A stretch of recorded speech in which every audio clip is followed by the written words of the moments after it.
On this episode of your Month in Review, we're moving forward with the construction of the new Hagerstown Cultural Trail. We'll give you a sneak peek at some of the features and share the plan to pay for it. Plus, the mayor and council is cracking down on property owners whose buildings are creating blight and nuisance in our neighborhoods. See how the city is making it possible to address those properties that are having a negative impact. And we're giving you a new way to honor or memorialize a loved one in our city parks. We'll have more on how you can make a special tribute in a beautiful setting. I'm Erin Wolf, and this is your Month in Review for February 2016. The mayor and council have thrown their support behind the Hagerstown Cultural Trail, which will connect City Park with our Arts and Entertainment District in City Center.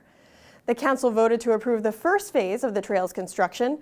This includes creating a 10-foot wide trail with concrete pavers, but it also includes additional lighting and security measures, landscaping, trash cans and benches, and flashing signs at crosswalks, plus new crosswalk pavement markings. The trail will feature a small park near the Herald Mail and a sculpture garden along the Hagerstown Housing Authority's property. The community has also participated in creating public art concepts, which will be added in each phase of the trail's development.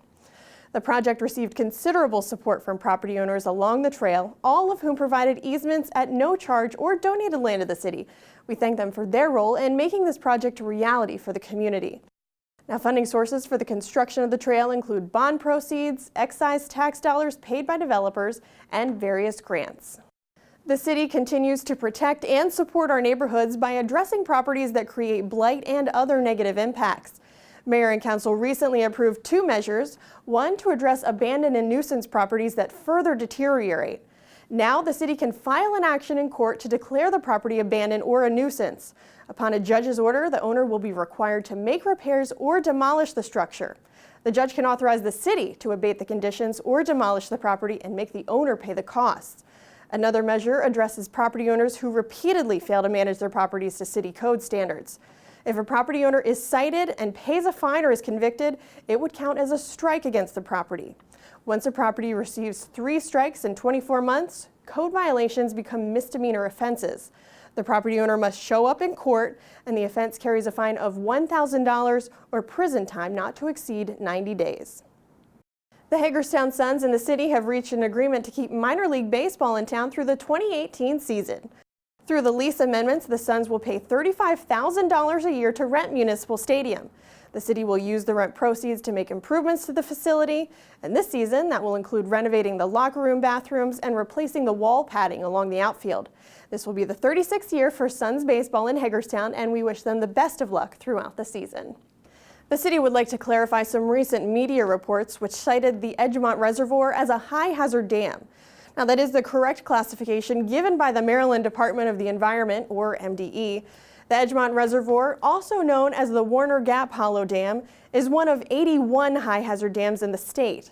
There's no imminent danger of the dam failing, and the Water Department is responsibly following MDE protocol to monitor the dam and maintain a safe environment.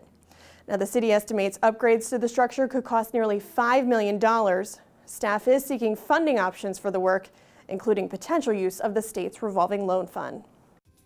Well, coming up next on your Month in Review, police are getting some federal dollars to address crime in our city. We'll have more on how the grant will be put to use in your neighborhood.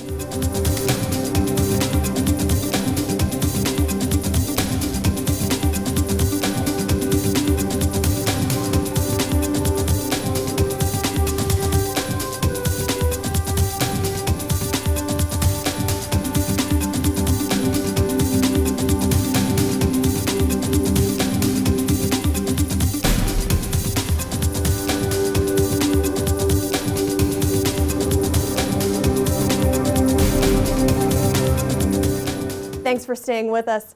The Hagerstown Police Department is getting some federal funding to address crime in our city.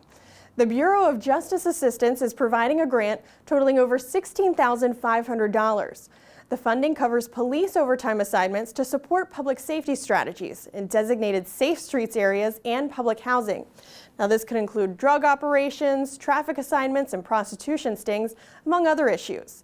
The police department has received the grant for several years now, and it does not require the city to match funds. The mayor and council is calling on lawmakers in Annapolis, pushing to have highway user revenues restored to municipalities. Highway user revenues are state funds that are used to build and repair local roads, which can be a considerable expense.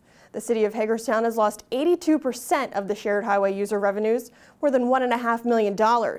During the economic decline, Maryland started using these funds for other state operations. Well, you can now honor or memorialize a significant person or life event in one of our city's beautiful parks. The city is launching a program where you can purchase a tree or park bench to make special recognitions. With a donation of $300, the city will supply and plant a tree. It will include an engraved tag with your message, and that tag will fall off as the tree grows and matures. Benches can memorialize a person or event with a $1,000 donation. It will include a permanent engraved plaque with your message. This program does not generate revenue for the city, but it helps us enhance the parks at less cost. The mayor and council have determined the class of 2016 to be inducted in the Circle of Achievement. The Circle of Achievement at Memorial Park pays tribute to notable Hagerstonians, those who made a significant impact in our city or those who were born here and made contributions beyond our community. This year, we will honor John Jameson, Jr. and Sr. The father and son founded the Jameson Door Company. We'll also recognize Morris Frock, a Marine who was killed in action during World War I while running important messages to his superiors under heavy fire.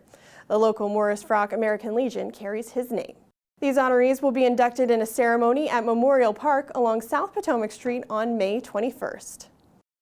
If you missed Mayor Geisbert's State of the City presentation, you can catch it again on Hub City 25 and our YouTube channel. Beginning on Wednesday, March 9th, we'll be airing the full community presentation. It will be rebroadcast on Monday and Wednesday evenings at 7 o'clock, as well as Sunday afternoons at 3 o'clock. During the presentation, Mayor Geisberts looks back on our successes over the past year and shares the city's goals and priorities for moving forward. Thanks so much for watching. That's your Month in Review.